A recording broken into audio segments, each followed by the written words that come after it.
Good morning guys. ए थांब रे का. Hello good morning. आज अहमदाबादमध्ये आहे 4था दिवस आमचा आणि आज आम्ही जाणार आहे कुठे जाणार आहे आपण? साबरमती आश्रम बघायला जाणार आहे. तर मग आता मी रेडी होणार आणि आम्ही जाणार इथून. माझ्या मिस्टरांना संध्याकाळी कॉम्पिटिशनच्या इथं जायचं आहे. सो आम्ही जाऊन लवकर यायचा प्रयत्न करणार आहे. बघू. Sorry for background noise.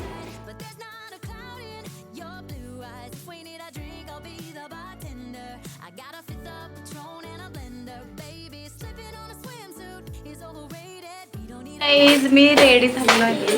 तर माझी पोरं आता रेडी नाहीत वाटते. आता मूड बदलला आहे थोडा. हां ती बेल वाजवायला. आमची वेडी आहे मुलगी. ही आमची वेडी आहे आणि आमची मम्मा वेडी आहे. नाही नाही आमची मुलगीच वेडी आहे. उचलून घेताना ती डोक्यावर पडली होती म्हणून ती तशी वागते.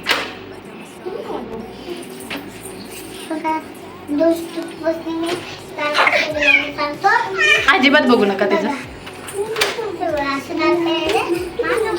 मी आवरलेले आहे. आता माझ्या मिस्टरांचा मेकअप चालू आहे.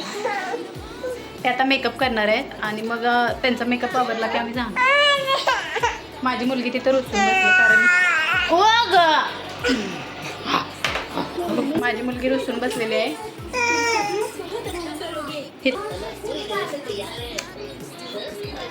नेहमीच आहे रेडी झालं की समायराला शिला येतं. आम्ही बाहेर पडणार असलो की समायराला शिला येतं. आणि नेहमीच आहे ना मेकअप करायचा असतो. काय गरज आहे माणसाला मेकअप करायचं खरंच गरज नाही. आता आम्ही जात आहोत. ह्या दोघांचा अजून जायचं आहे. आता मजा बघा शिवायची रूममध्ये.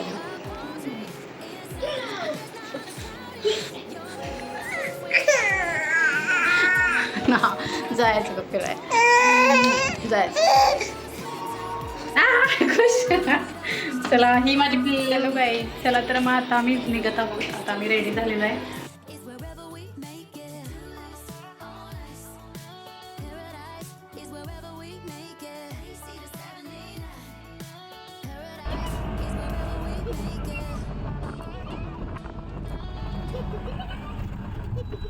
तर मित्रांनो आता आपण साबरमती आश्रमाच्या दुसऱ्या बाजूने आत आलो आहोत आणि तुम्ही बघू शकता इथे मोठ्या प्रमाणावर रिनोव्हेशनचं आणि पुनर्विकासाचं काम सुरू आहे.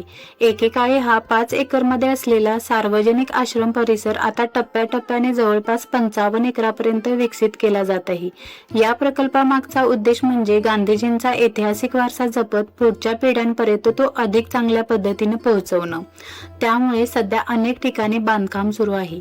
पण काम पूर्ण झाल्यानंतर हा संपूर्ण परिसर आणखी भव्य आणि आकर्षित दिसणार आहे. चला तर आता आपल्या सफरची सुरुवात करूया. सर्वात आधी आपण पाहतोय नंदिनी अतिथीगृह. आश्रमात येणाऱ्या पाहुण्यांसाठी ही इमारत वापरली जात असे. साधी रचना, शांत वातावरण आणि गांधीवाद विचारांची झलक इथूनच अनुभवायला मिळते.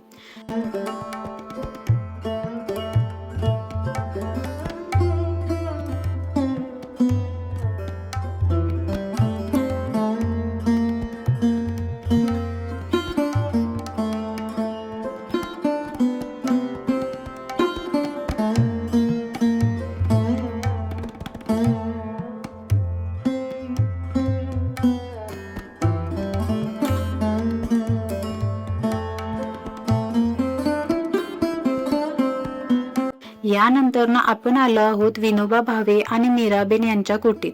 विनोबा भावे हे गांधीजींचे अत्यंत जवळचे सहकारी तर मीराबेन या इंग्लंडमधून भारतात येऊन गांधीजींचे विचार स्वीकारणाऱ्या त्यांच्या समर्पित अनुयायी होत्या. या छोट्याशा कुटीतून त्यांनी त्या काळातील साधं, शिस्तबद्ध आणि सेवाभावी जीवन कसं होतं याची जाणीव होते. मागं आम्ही गेलो नाही कारण की तिथं बुकशॉप वगैरे आहे. बाकी काही असं नाही. आता आपण प्रवेश करतोय आश्रमातील संग्रहालयात. माझ्या मते आश्रमातील हा सर्वात महत्वाचा भाग आहे. इथे गांधीजींच्या बालपणापासून त्यांच्या संपूर्ण जीवन प्रवासाची अतिशय सुंदर मांडणी करण्यात आली आहे. सत्याग्रह, असहकार आंदोलन, दांडी मार्च, स्वदेशी चळवळ, स्वातंत्र्य लढ्यातील महत्त्वाचे प्रसंग, त्यांनी वापरलेल्या वस्तू, पत्रव्यवहार, विविध देशांच्या दौऱ्यातील दुर्मिळ छायाचित्रे आणि अनेक ऐतिहासिक नोंदी इथे जपून ठेवण्यात आल्या आहेत. प्रत्येक फोटो, प्रत्येक वस्तू आणि प्रत्येक भिंत इतिहासातील एखादी गोष्ट सांगत असल्यासारखी वाटते.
यानंतर आपण आलो आहोत हृदयकुंजकडे. महात्मा गांधीजी आणि कस्तुरबा गांधी यांचे निवासस्थान होतं. मात्र सध्या इथे रिनोव्हेशनचं काम सुरू असल्यामुळे हा भाग रिस्ट्रिक्टेड आहे. आम्ही परवानगी घेऊन आत शूट केलं, पण काम सुरू असल्यामुळे फारसं काही पाहायला मिळालं नाही. तरीही या जागेचं ऐतिहासिक महत्त्व आजही तितकंच मोठं आहे.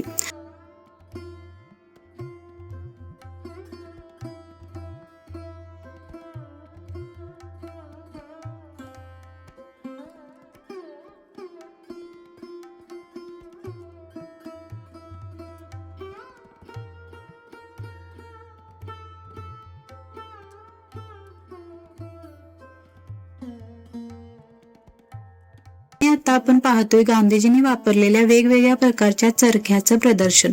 स्वदेशी चळवळीचं हे सर्वात मोठं प्रतीक. हा चरखा फक्त सूत कातण्यासाठी नव्हता, तर भारताने स्वतःच्या बळावर उभं राहावं, आत्मनिर्भर व्हावं आणि स्वाभिमानाने जगावे, हा गांधीजींचा संदेश यात संपूर्ण देशभर पोहोचला. खरं सांगायचं तर साबरमती आश्रम ही फक्त पाहण्याची जागा नाही, तर भारताच्या इतिहास जवळून अनुभवायची जागा आहे.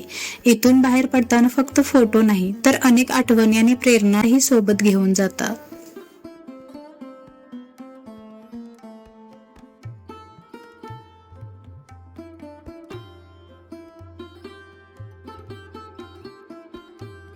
ओके, तर हा व्लॉग मी इथे संपवते.